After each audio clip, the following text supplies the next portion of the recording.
हमारे चैनल को लाइक करें, शेयर करें और सब्सक्राइब करो और बेल आइकॉन को दबाओ।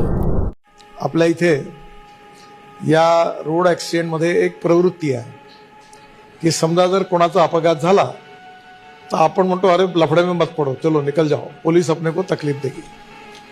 पण आता सुप्रीम कोर्टाने निर्णय केलेला आहे की रोड ॲक्सिडेंटमधल्या विक्टीमला जो मदत करेल त्याला कुठल्याही प्रकारे पोलीसकडनं चौकशी होणार नाही, त्रास दिला जाणार नाही।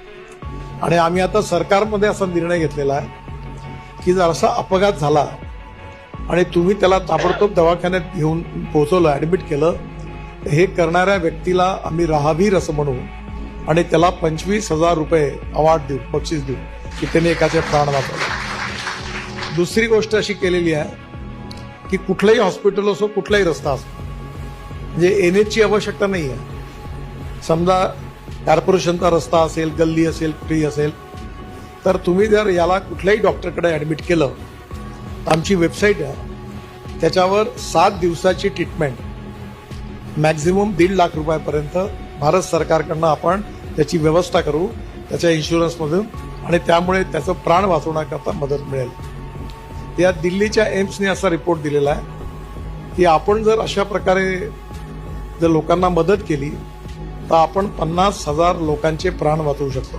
50,000 लोकांचे। आणि यात सगळ्यात महत्त्वाची गोष्ट म्हणजे अशी की लढाईत देखील जेवढे लोक मृत्युमुखी पडले नाहीत, जेवढे कोविडमध्ये पडलेले नाही आहेत, त्याच्यापेक्षा कितीतरी पटीने जास्त 1,80,000 हे लोक मृत्युमुखी पडलेले आहेत ॲक्सिडेंटमध्ये। हातपाय तुटलेले आहेत ते वेगळी आहेत।